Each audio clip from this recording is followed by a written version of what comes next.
Again, is this okay? All our organizers, we're going to start to record if that's okay. You can just go ahead and continue. I think most people are comfortable with Zoom, but we have a lot to talk about in 60 minutes. So thanks for taking the time to join us. My name is Jevin West. I'm an associate professor actually in the information school. I actually struggled which shirt I should wear because we have the Center for an Informed Public, we have our MisinfoDay shirts, and I ended up landing on information school just because at the core of what we do in information school and has been for 100 years is our library program. So I'm very much a fan of the library community, and I speak with you. And actually, I've spoken with the WLA several times. It's one of my favorite organizations to work with. So thanks for joining us and allowing us to have this conversation.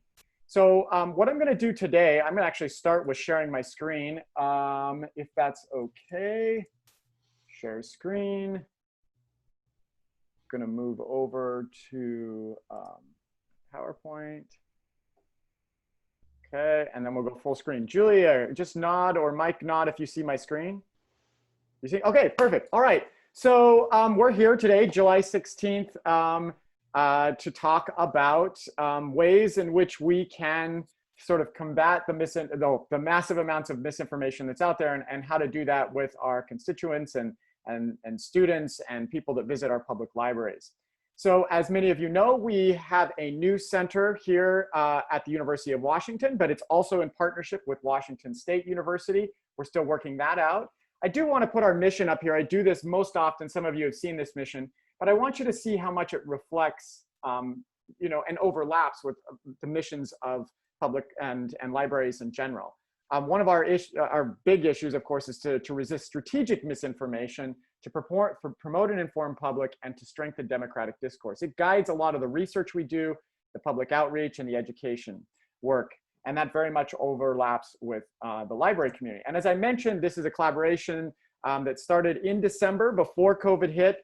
We would have never guessed at the time that we would be having to get to work on a really serious issue so fast that is enveloped by misinformation and the infodemic, as people are hearing. But I wanted to pull out an old slide that started way before this launch in December. There was a slide that we were putting together to try to envision what this center would be about. And this is something we had presented to funders and to Knight Foundation too. They were, of course, our major funder and are our major funder right now. But in that slide deck, we included this slide, right? There you see, it's too bad that Washington's getting cut off by the formatting there. But these are the libraries across the United States. And our approach, which was different from some of the other centers that have been funded around this Knight initiative, this $50 million investment, one of our focus areas was to work with librarians. So I want to emphasize, and we were going to do it through these community labs, which are still envisioning. We've actually, Chris Coward and colleagues, and Tasha, one of our main partners in the center too, has been working with King County Library System and other libraries to get this out. COVID, of course, has paused that a little bit, but I put this slide up to emphasize that really what we're trying to do in the center is to work with librarians. So please don't hesitate into reaching out. We're still trying to figure out what that looks like in this COVID world, in this virtual world. But if you have ideas, please reach out. We do have ideas ourselves too, but we want to work with you in the rural communities, in the big communities, in the schools, et cetera. We see, when we talk about misinformation, there's a couple groups that I think are in the front lines: educators, librarians, and journalists. Whatever we can do to work with them is important to us. I also want to mention a program, MisinfoDay, that we have put together where we bring high school students from across the state of Washington. We're going to be doing this with Washington State University next year. This will be a day. We devote an entire day to talking about misinformation. We've had one in-person one 2 years ago when we were in the in-person world, and that went great. And then we had a virtual one with Washington State. We hope to get back to the in-person world. But I do want to highlight an individual that's going to speak at the end of this. And he's a teacher and a superstar in my eyes. His name's Sean Lee. He and Liz Krause, who was in the picture before, has been organizing our MisinfoDay at the University of Washington, who's a librarian now at Garfield High School. She's on maternity leave right now because she just recently had a baby, and maybe she's online. If she's not, hi Liz, if you're there. They organized and started what's called MisinfoDay Junior, and I got the opportunity to attend this. It was at Ballard High School, but Sean wants this to go across the state of Washington and across the country, and we're there to support him He's going to talk a little bit about that at the end. But we want to start with talking with one of the experts, truly not the state of Washington, but across the world, when talking about media literacy and things that we can do to teach students and the public about misinformation. And that's Mike Caulfield, who's on the line right now. And he's going to start with an introduction about himself and then give you a little presentation. Then I will give a small presentation. And then we're going to spend most of the time on question and answer. Many of you have already sent questions to us. We've tried to incorporate some answers to those questions, but there's so many questions, we won't get to them all. So hopefully we can at least get to some of them and then answer more questions after this. And hopefully we can have other conversations with you if you want. But that's the order of the day. Mike's going to talk, I'm going to talk, and then we go into question and answer, and then Sean is going to end. So with that, Mike, please take over. Hi, and thanks for that, Jevin. So my name is Mike Caulfield. I'm from Washington State University. We're at the Vancouver location of Washington State. And I just want to second what Jevin said and thank everybody putting this together. Julia, April, everyone at UW, and everyone at WSU, and of course the WLA for having us. So what I thought I'd talk about, I'm never sure if people are somewhat familiar with my work or not when I talk, but I find it's usually a good idea to do a brief review, and to keep it interesting, I usually find different ways to talk about it from time to time, just to to keep it interesting for me and others. So I want to start today by telling a little story, a little analogy of where we are and why I think it's important that we develop new methods and new approaches to the way we teach people about sources, about truth, and so forth.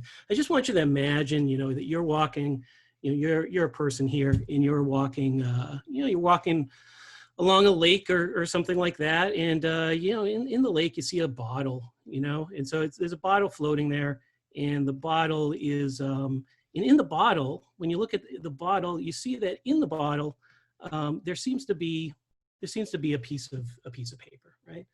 So you fish the bottle out of the lake, right? And you open up this piece of paper, and it says in big letters, it tells you that N95 masks don't work against COVID, right?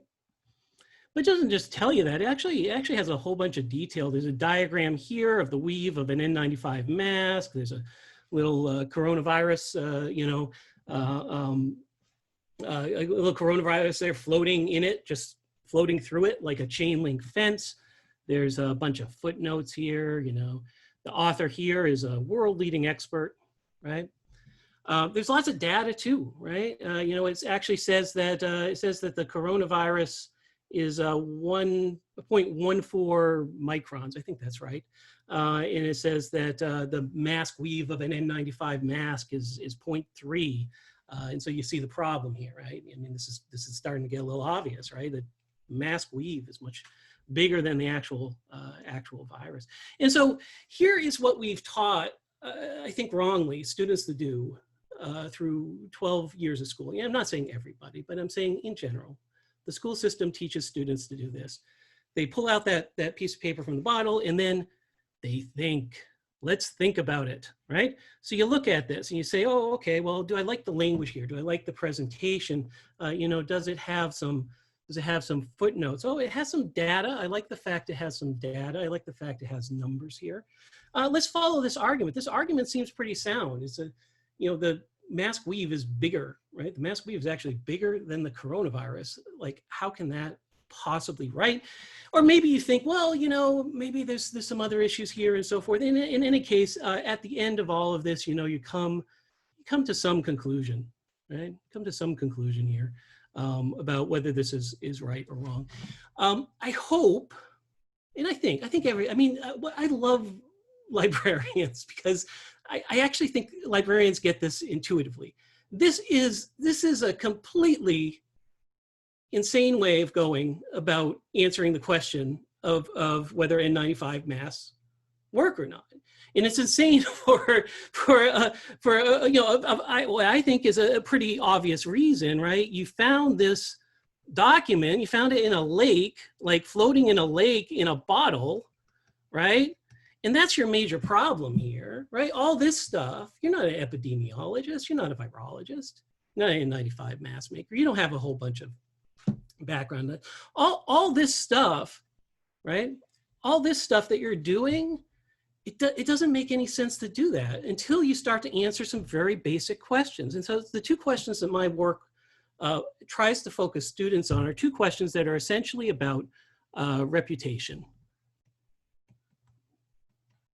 Right, so reputation. And the first is, what is the reputation of the people that made the thing? The author, in this case, right?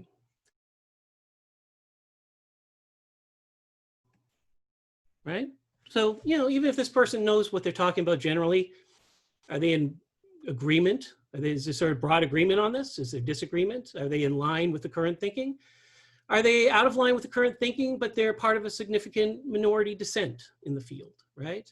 These are the questions that you need to ask, and you need to ask first. So to get people to reconceptualize these issues in this way, I created something that we call SIFT. It was originally called the 4 moves, but we came up with this, what I think is a pretty neat algorithm for it.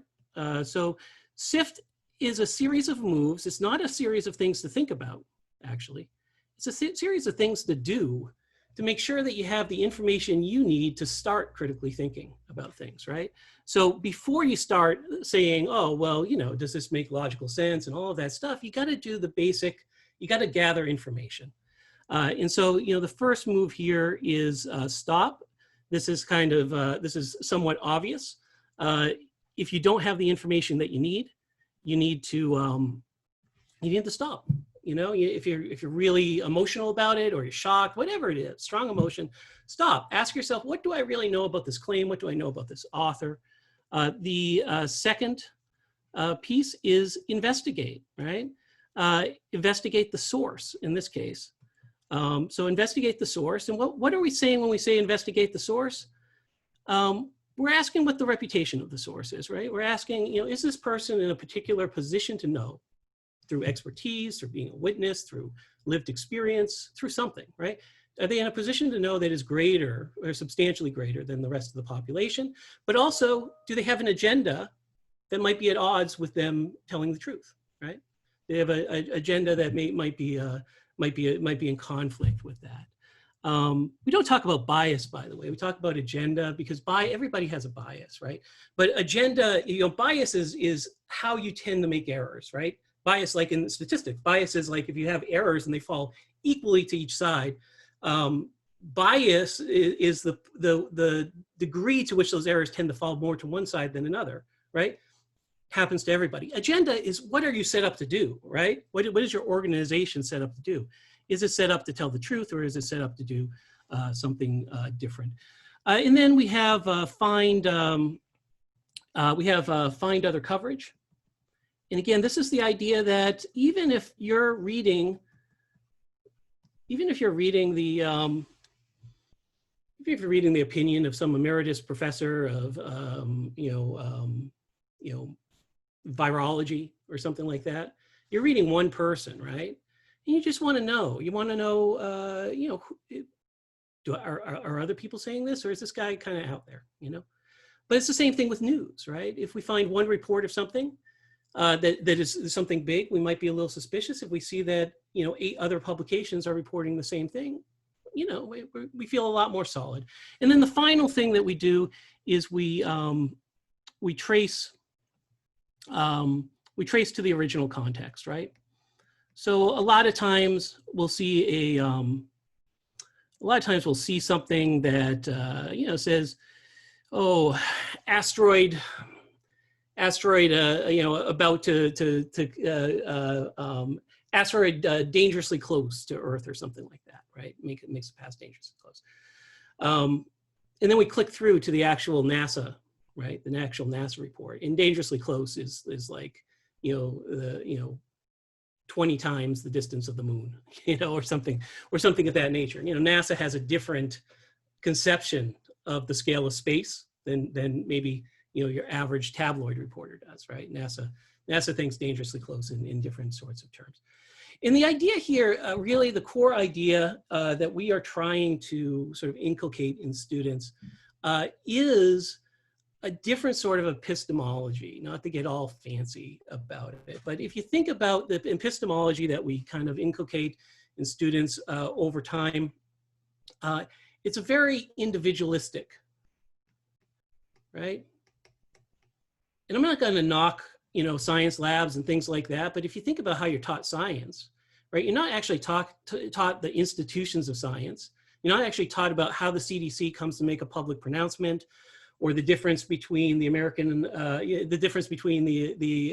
know, American Physical Society making a public statement, a public joint statement, and some person making an individual. You're not taught anything about actually the social architecture of science, which is actually what makes science science.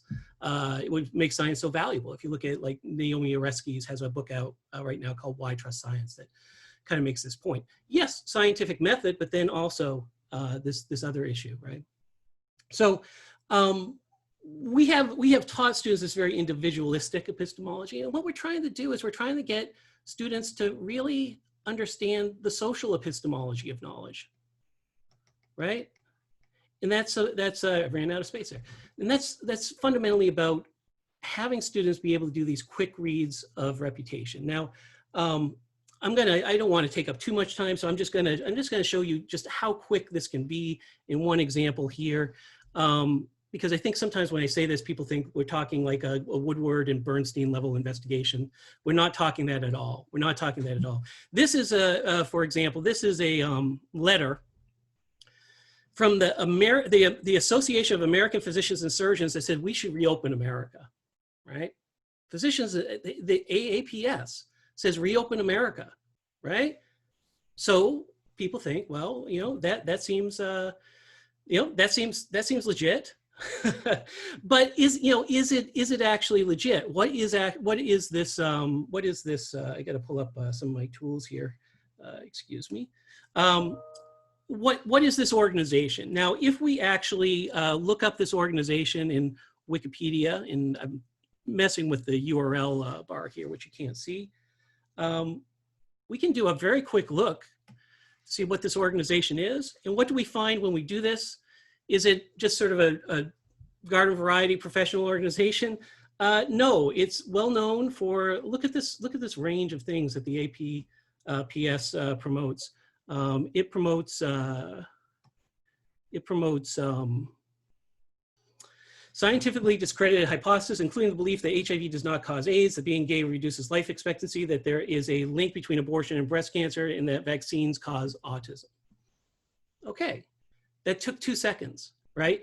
And it changed your opinion of the knowledge involved. So that's investigate the source. We could go through, find other coverage, and show how all of these things can be tied to very quick habits that are really, again, habits about doing the important work of getting the information about the reputation before you start to evaluate the claims. I just want to come back to one last thing here. I got interested right before this. I didn't have time to write this up. I got interested right before this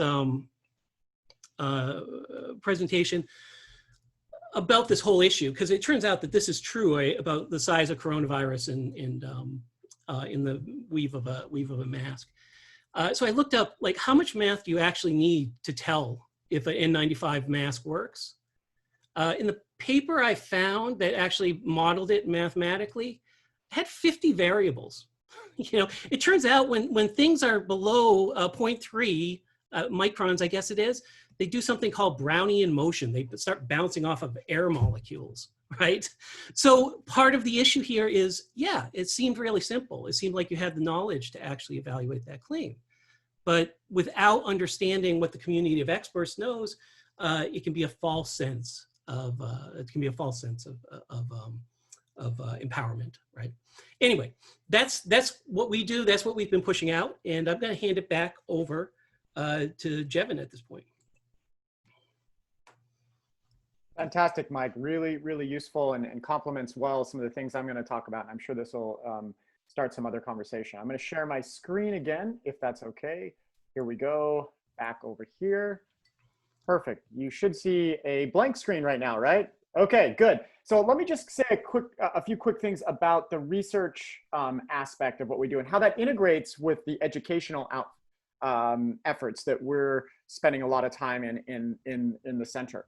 So as many of you know, there are conspiracy theories floating I mean, it's infused all aspects of social media. It's all around the internet. Of course, this is one example that's taken off to a tremendous degree. If you're a local here in Washington, of course, you may have been following the Bill Gates conspiracy theories. The 5G one in particular has been really interesting to us, of the many hundreds and hundreds that we track and the billions of tweets that we have, that we're collecting in the CIP right now. But this is one example where it existed before COVID, but all of a sudden, it was sometime in early March when it exploded, and it had reached around 5 million tweets out of 400 million tweets that we'd collected at a time. So 1 out of every 100 tweets about COVID in general at that time was about the 5G conspiracy. That, of course, led to real action in other countries of burning down these towers. So these conspiracy theories aren't just, fodder for interesting conversation on the internet. They lead to action. And when it deals with health, like the example that Mike had given, that's when we need librarians, teachers, and journalists to go out there and sort of help the public and also do some of that curation and fact checking. So, one of the other things that we do is look at how ideas and individuals get amplified during these crisis events in particular, and how that can push misinformation. I'm not going to go through the details of this exact example because it's very intricate. You can see all it's a complicated graph with big circles and squares and all sorts of things.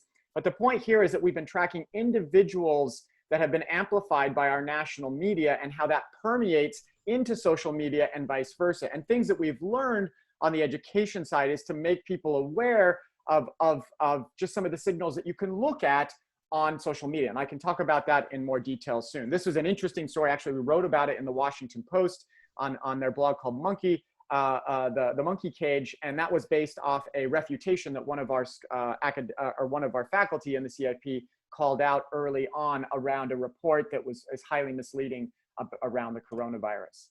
Now, there was a question, there were several questions that you had sent in, and Julia had done a nice job of grouping them. And one of the groups of questions, there were several of them, were about social media habits of the younger generation. And that's tweens and teenagers and those that are, even 0 to 7 years old. And so I looked through all my references, the ones that I refer to often, and I wanted to put 2 on here that I think the librarian community would find quite useful. I don't have time to go into detail about the parts of this report that I find really nice and that I use often, but I wanted to put that resource up there because that was one of the questions. So one of them is the the European Union Kids Online report that just came out in 2020. And it's a survey from 19 different countries. So you can look at the variance between countries and sort of get a sense of what sort of social media habits for 0 to 8-year-olds are common among all countries, which might mean that they're probably common also in the United States. You will find in this report, I think if you go to page 28, I think it is, or 29, you'll see a big difference between, of course, the social media habits of those between 0 and 7, or 7 years old, and those that are, of course, like 15 years old. There's a dramatic change in habits where you don't see that as much as in adults.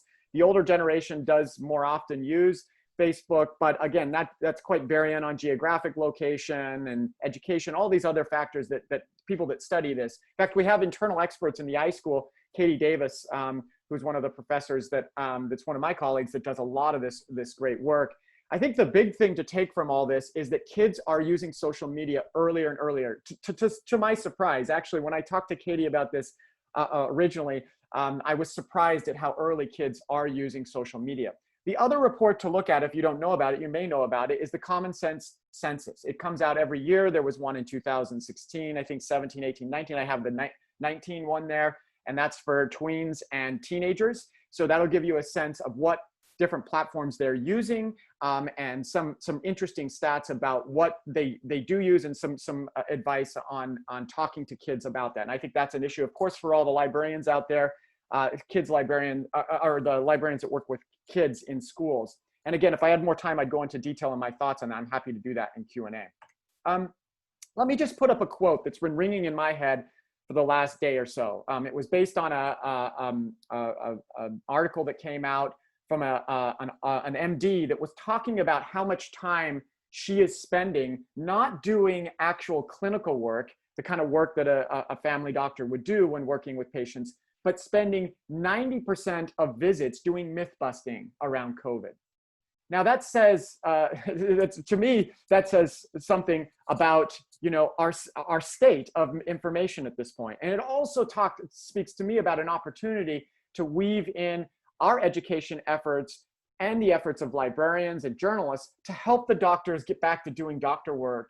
Or, I mean, even though they've always, you know, sort of had to do this sort of thing, it's not totally new, but more and more, when I've personally talked to health professionals, they're doing more and more of the myth busting than they've ever done. And that really speaks to the problem. It's one of these proxy measures for seeing the issue, the true sort of, you know, seriousness of the issue of misinformation and the uncertainty that people have, you know, even during sort of around basic health questions. And so we have a challenge. And I think that's where the librarian community can really kind of step up to the plate. And also, I do think that especially in high school, or in school libraries and in public libraries, of course, where we can, you know, this is where we can really help out. And we could, one of the things that we're thinking of doing in CAP is focusing even more on health misinformation because people are so engaged in that topic. Let me also mention another opportunity for librarians. This is something that's just hot off the press for us in the CIP, is we're thinking about developing a real-time monitoring system of misinformation. I put 3 dots there, ... because it's one thing that I've been hesitant to do for several years. It's a real commitment, and it also involves all sorts of issues around politics and how you call things out. And our focus will be on voting integrity if we do go about this. We'll be collaborating with Stanford University and several other organizations. But if we do go forward with this, and we'll be making a decision here soon in the next week or two, I really would love to talk to librarians about how they could help us in doing that. We have some ideas in how librarians, but also people that attend libraries and want to help out. We're actually talking to the ARP and a few other large organizations that are willing to maybe help out. So well, I just wanted to put a pin in that if you're interested. Now, also, in terms of things that are coming out in 2 weeks, the book that Carl Bergstrom, my colleague, and I have been writing over the last year or so, it'll be coming out August 4th.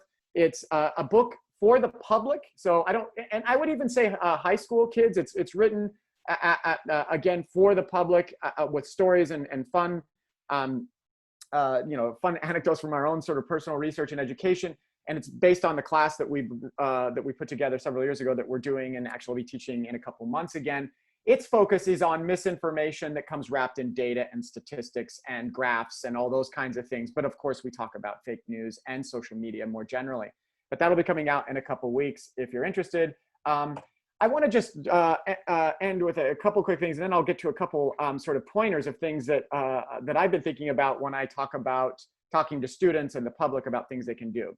So here you're looking at an individual supposedly by the name of Oliver Taylor. This was an individual, Michael Grass, who's on the line, who pointed me to this article.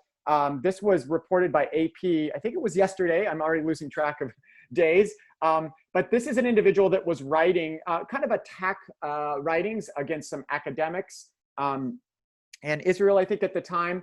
And it was, you know, long story short, turns out this person doesn't exist.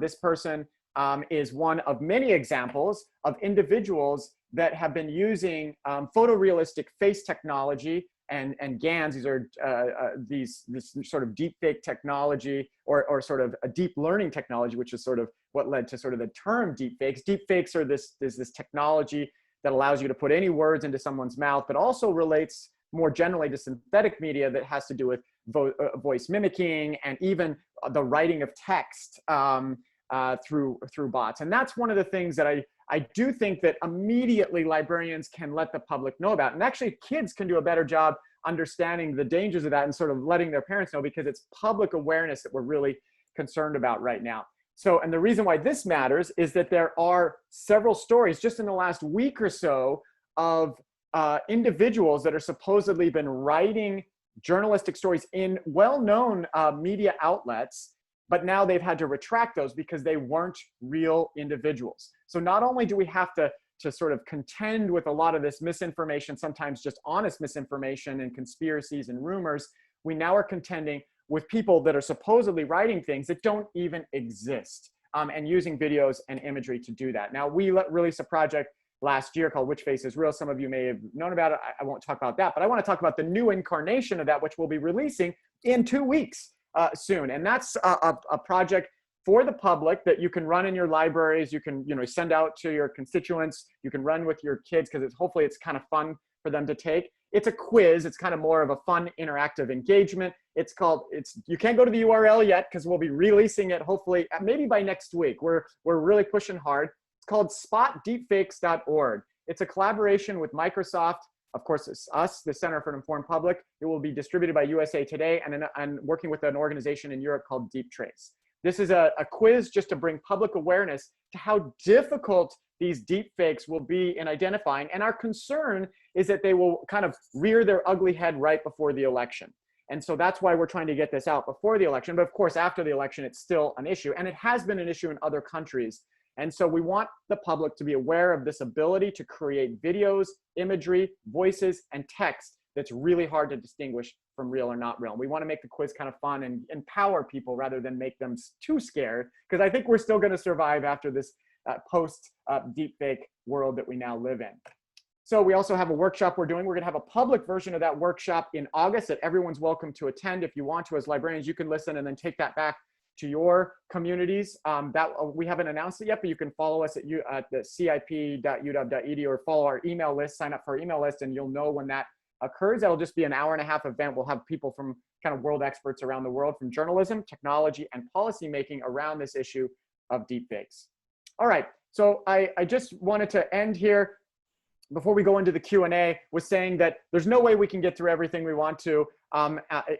So let's open up to Q&A, but also feel free to reach out. But I do want to end with a couple things that I've been thinking about when I think about what are some quick pointers, Devin, to help if you're talking to the person that comes into your library virtually now, I suppose, and has some questions about misinformation. One of the first things we say is to look to Mike, because Mike really has some great ways of thinking about checking the source, and the mnemonics I find super effective, and the sourcing, just asking where that source comes from and not getting too locked on the page. I think that honestly is something I use personally a lot. A couple other things to look out for real quickly is if something gives you an emotional reaction, we tell people to pause, because that's how a lot of these headlines are designed, either purposely by humans or algorithms. And so watch out for that. Also, if there's ways in which we can, I know this is an easy thing to say, but the more that we can infuse curiosity in individuals, and maybe that's an intrinsic thing, but I mean, librarians are the group that I would think about that, because more and more studies are coming out to show that curiosity is a great antidote to fighting back against misinformation. I think that's one thing that we really have to think about, how we sort of incorporate that, because more and more studies are coming out saying, yes, people, the curiosity aspect is an important thing, but how do you get that sort of, how do you get that formally into sort of teaching? And then the other thing is to always try to have people think a little bit about the opposite. It sort of pulls them out of this confirmation bias issue. And I think that becomes really effective, at least as an exercise. And one of the things that we do in our classroom, among the many different exercises. So there are all sorts of pointers, but I promised to make this more of a Q&A. So I'm going to stop there and let Julia take over on getting us to the questions that people might have in the audience. Thank you so much, Devin and Mike. This has been great. Definitely feel free to type any questions you have for either of our presenters into the chat, and we'll make sure we get to those. There's been some great conversation already around Mike's point about getting emotional. Devin just mentioned that as well. If a headline elicits a strong reaction in you, that's a good time to pause and reflect before you share that out. There's also a question here around K-5 in particular. And we had a lot of questions before the webinar about that age and grade segmentation and how it may be different in teaching some of these techniques to elementary versus middle to high school. And maybe Mike or Devin, you want to speak a little bit to this as we kick off the Q&A about what are those differences, or is it really that these tenets and techniques that you've talked about already hold true across those different age lines? I can talk a little bit about that. I first got into this work well, not first got into this work, but I got into the current iteration of my work partially through working with the group down at Stanford, the Stanford History Education Group, which has a digital literacies element to it now that's above history. It's about civic reasoning. And they actually have a lot of stuff on their site that is for K through 5. I would say one of the key differences in K through 5 is, again, you got to think about this really through the lens of how do we know what we know, right? And while we do a lot of techniques and sort of open internet, when we're doing this at a university or a high school level, K through 5, you're very often giving people some prompts, and you're thinking, well, what do we, throw up a prompt, what do we know about this? This supposedly, where does this seem to come from? How do we know it came from there? And not only source, what do other people think, that sort of thing. One thing I'll just, I'm probably addicted. You see, now you got me started here. Just to give you an example of, let's see, just to give you an example of what these things can look like. This is an example called Bill Gates' Yacht that doesn't involve students going off and doing anything really than looking at something that might be on a PowerPoint. Now this is a little difficult, I think, for like a second grader, but for a fifth grader, you can look at this. There are 3 stories here that come up in a Google search about Bill Gates ordering a yacht, right? And what questions would you want to know about these sources, right? And what do you notice when you look at these? So, what a person that has mastery would say is a couple things. First of all, they'd want to know what the reputations of these were. And in this case, if they were to ask the teacher that, the teacher might say, well, these are the 2 most reputable, The Guardian and the BBC. Okay, well, which one do you choose? Based on that. Well, there's a couple of things here. This was from yesterday, right? And this was from today. And this actually seems to have some sort of quote in it from somebody, right? Now, that's something you're not throwing your students onto the internet. You're not getting into any of these sort of E-rate filtering problems that people have with that. That's just having students think through what's important when they're looking for information on a story, and they can do it right off of a PowerPoint like that. They can do it off of paper activities as well. So once you think about it that way, it's really about a way of thinking through problems more than specific skills. But Jevin? Yeah, so I have 2 kids in the K through 5. So I have, the papers that I'm reading about this, and my colleagues that I look to about how sort of we're thinking about it more in these, formal environments. But I have 2 kids that are going through this exact stage. I have a 6-year-old and an 8-year-old.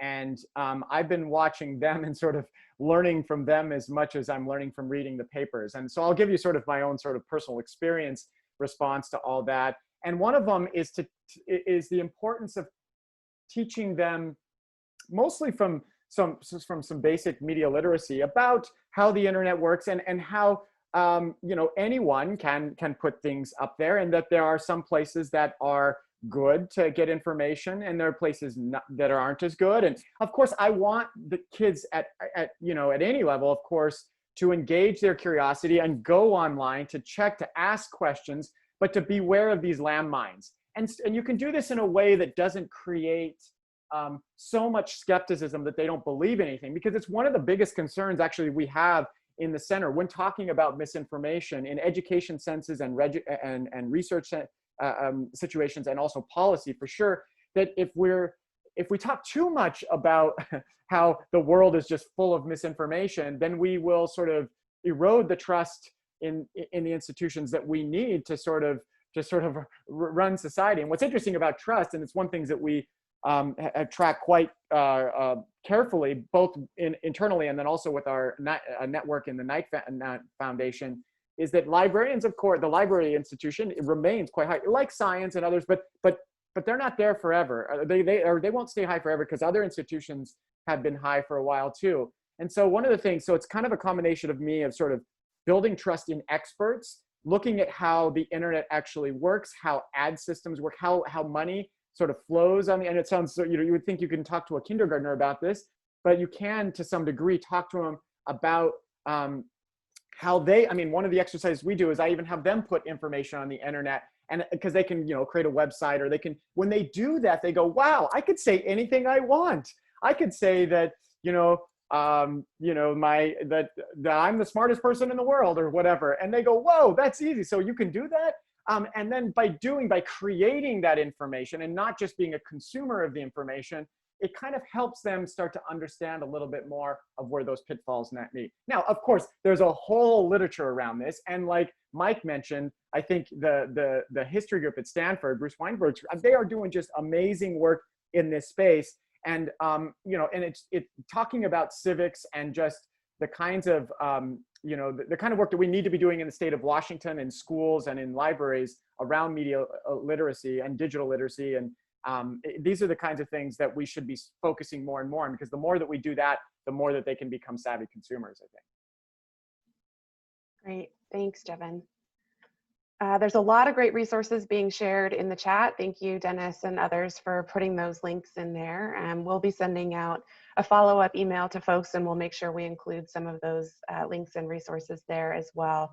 You can always check out the CIP's website. There's a resources section there that lists a lot of great links and resources too. So thanks all for sharing their suggestions and their ideas for resources. Let's go to a question that actually came in prior to the webinar that I thought was interesting around best practices for balancing how do we protect our students from potential online harm and misinformation in terms of maybe filtering or limiting access to specific types of sites versus the need to really allow them the freedom to learn online and to get in there and see what's out there and start to discern themselves about what's trustworthy or not. I wonder if either of you have some thoughts about that balance. I mean, I'd say in general, I mean, so it's a real issue. So I don't want to be, you know, an ideologue about this. In general, one thing we know from just like 100 years of educational theory is that the main place where education fails is what we call domain transfer, right? So students practice a set of skills, practice a set of habits, practice a set of understandings in one domain, in one environment, and they master them in that domain. And then maybe that domain is like a multiple choice test or something, right? Or maybe it's, you know, maybe it's sort of, you know, maybe it's something else, right? But then when they get into a different environment, a different domain, they're simply not able to apply those skills, right? Because they weren't taught the skills in the environment that they'll practice the skills in. And so that's kind of an insurmountable issue that if you really want students to apply these things outside of the classroom, if that's your goal, you've got to mimic the environment outside of the classroom. Now, that said, I think if you look at this, especially as a continuum from the younger grades to the older grades, there's a lot of opportunity to do these sort of paper-based activities, these slide-based activities, where you're getting students to go through that thought process in the earlier grades. But then in the upper grades, where you maybe have a little more freedom, and I know in the U.S. we still have all this E-rate filtering stuff that we have to work around and think about. But when you're getting into the upper grades, then you're pushing them a little more into that live environment. And then definitely by the time, of course, they're reaching university education, you want them working in the live environment, right? There's no reason not to do that at that point. But I would say that that's for me probably the compromise. If you really want them to use this outside, you've got to train them in the environment they'll apply it in. But for some of these younger grades, doing some of these, like, let's have a class walk through the thinking process. You put up the slide, you say, well, what would you do next? And you have the students walk through that and then react to them instead of having them work with a live web. Or even if you can get unblocked for some of this stuff, you stand up at the podium and you have the students tell you, what should I click on? You know, and the students then are guiding your activity and explaining why you should do that, but you're not necessarily releasing, you know, 100 fifth graders, to links to 4chan or something, you know. So I think that sort of putting a little bit of distance between the students and the doing at first, but then eventually getting rid of that distance. Yeah, I'll just quickly say, because Mike said a lot of great things there. I think I'll quickly just say that we, at least in our little experience, I don't have as much experience in the K0 through K5 and middle school. We've done a lot more work in high schools and of course universities. But the time that I have spent and the readings that I have done, the sort of group level activities where you open up discussions and you let the kids themselves, it can be scary because some kids will say whatever they want to say. When you say, what are some of the dangers? What are the things that we should be looking out for? And of course, the kind of smart aleck in the class wants to sort of throw out some, really offensive thing. You have to be careful about this kind of, where those discussions go. But those open discussions provide a forum for the teacher then to address those issues, which are going to happen. They're going to find those in the live environment. And I do really like this idea that Mike is focused on, which is, you can do more of these static ones, but you have to be thinking about that live, because that's the world they live in when they step outside the classroom with their friends' phones. We all know that. And so I think it's important that we get as close as we can to live, but make them aware. And we need as many resources out there that just simply doesn't exist, because we're a blip in human history, right? When we talk about this idea that now we have this powerful tool to any information, good and bad, and we have to sort of we need to be laying the foundation now for the next 100 years of how we teach this, just like we teach calculus now and have been for 200 years. Great, thanks to you both. I think Karen, to your question there in the chat, I think Mike and Jevan's response sort of addressed some of that in terms of motivating them to spending time on these impactful, purposeful online questions. But let us know if you'd like us to drill down a little bit more on that. Let's do maybe one additional question, and then I want to make sure we leave time for Sean's presentation and for a little bit of wrap up at the end. And so this has come up in the chat and also came up in some of the questions we received ahead of time around the challenge in teaching students and actually, other teachers about using online databases instead of going straight to Google and sort of doing that initial internet search and seeing what the query returns and having that be your go-to, rather than using some of the academic and online databases that are there. So I wonder, Mike and Jevan, if you could speak a little bit to how we can help educate others around the differences between those two different tools and help push people towards ones that are maybe more reliable. I'll hand this one off to Jevan. Yeah, so I mean, it's a really interesting question, and we talk actually about this at the university in some of our classes when we talk about information retrieval. And a lot of the things that librarians have been talking about a long time. I think the biggest thing that we can get from that kind of exercise is to let students know that Google is not the only portal into accessing information. There's a set of algorithms. In fact, we're doing some research right now looking at how Google's algorithm itself changes, even when you put simple things like COVID-19 and you vary the location around the United States, what your search results are and what the defenses are to misinformation from an algorithm that's mostly automated. There's of course some human element.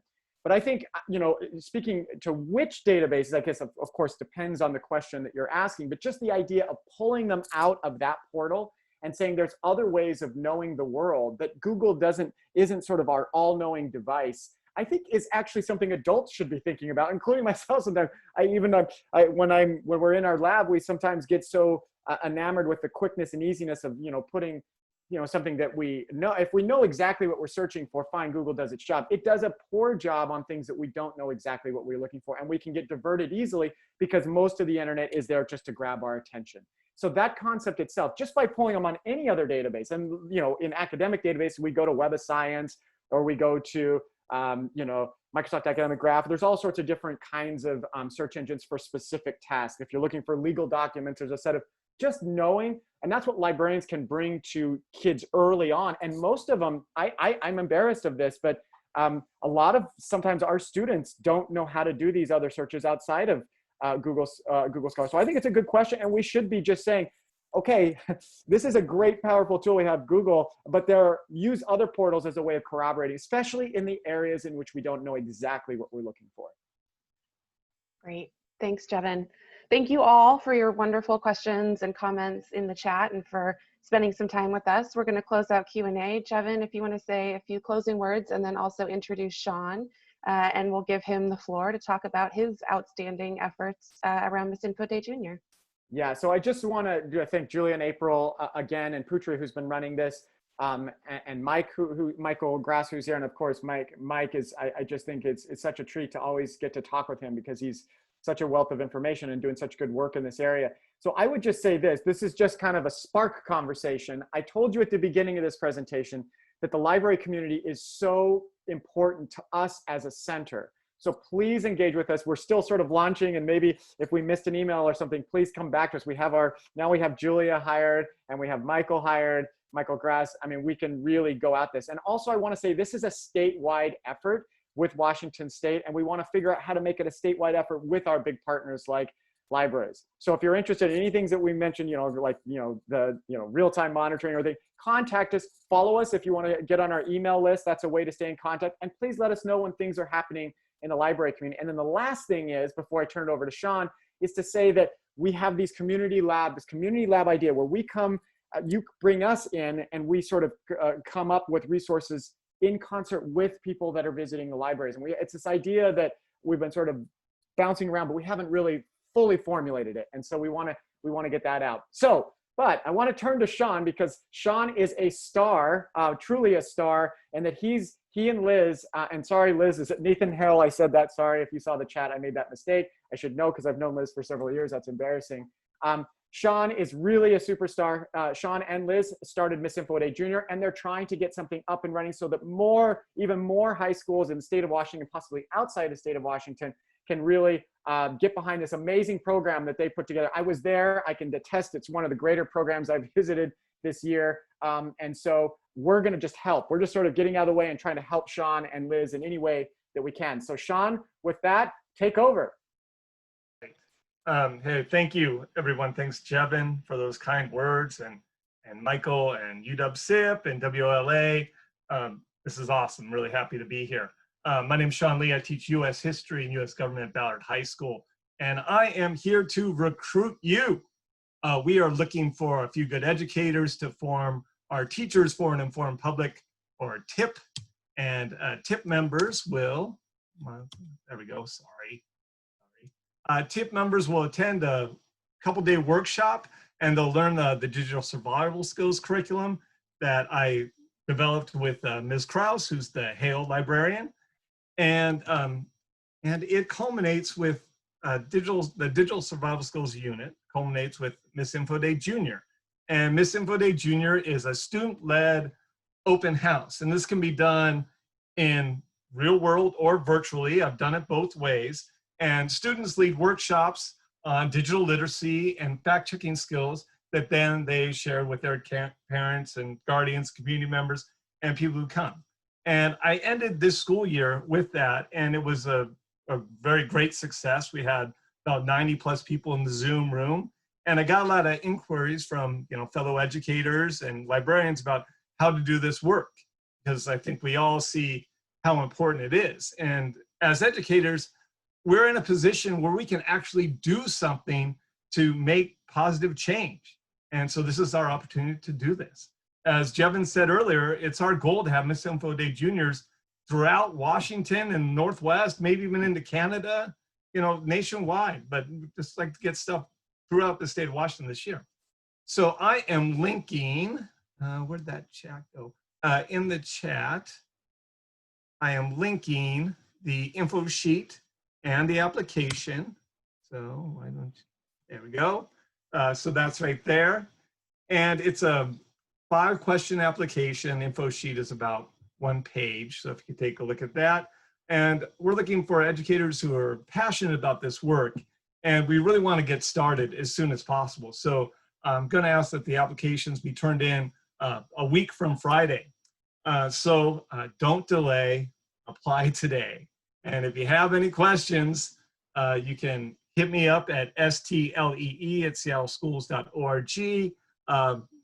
MisinfoDay at uw.edu is also set up where you can get that. And now I know I'm talking to a lot of librarians here, and that's great. And I also, if you do come, I really think a good team to have is a school librarian and a classroom teacher, because that's the model that Liz and I used. And so that's the model that was successful for us. So I think having a librarian who's really an information specialist And then a classroom teacher, someone who's able to deliver this to students, is a really, really great, great team. But if you don't have that team, don't stop from applying. Because we all want to do this work, and I really want to help you with it. I'm excited to do it. All right, so thanks, guys. Well, I'll just say one thing because there was a question, Sean, a great question. I think it comes from Sarah Logan. She says, it seems to be focused on secondary. Is there room for K to 5? I think so. We should try. I mean, why not? Maybe we have a subgroup that's K through 5, and I have a personal motivation for that because, again, my kids are in that age group, and I could even help sort of participate in that too. So yes, I mean, I would say, Sarah, reach out to Sean, and even if there was a subgroup that split off, we can help support that. And what I mean by support in the CIP is we can provide the meeting space, you know, when we get back virtually or in the physical world when we have it. We can provide resources, we can amplify your groups with our national network. So think big. I think we want to, you know, I think what Sean wants to do and Liz wants to do is to make this be a whole Washington thing and maybe, you know, even bigger than that. So if we can form this, you just come to us and we can figure out how to help just facilitate this in any way that we can. So thanks so much, Sean, for putting that out, and please contact Sean and let him know, and Sean, you let us know if there's anything we can do to help. Yeah, I would like to use the cohort to scale this curriculum, because as it said in the chat, there's all sorts of great sources out there. And if we can come together as educators to create this curriculum and to scale it from, you know, high school where it's at now, where I have it now, to down to middle school and to elementary school, I think it'd be great. Because right now, I think the stuff that I'm doing right now could be done at 9th grade. I did with 11th graders, it can be 9th and 8th grade. So I think we can develop it up and, you know, have the upperclassmen do higher level things, and have the younger people do things that we're not asking them to do right now. Yep, exactly. Well, thanks so much, everyone. We will all be in contact. I love all the conversations going. This gets me excited seeing all the conversations going over in the chat. Please, let's organize a group and just let the center at the UW is there to help be a convener and a coordinator. So let us know if we can help, but please go and do whatever you need to as well. So we can provide contact among the groups, but keep it coming. I think this is absolutely fantastic and look forward to working with everyone. And thanks for being here today. All right, I think we will officially end the meeting. We can share more of the chats, all the good resources later to everyone else. Everyone, have a great day.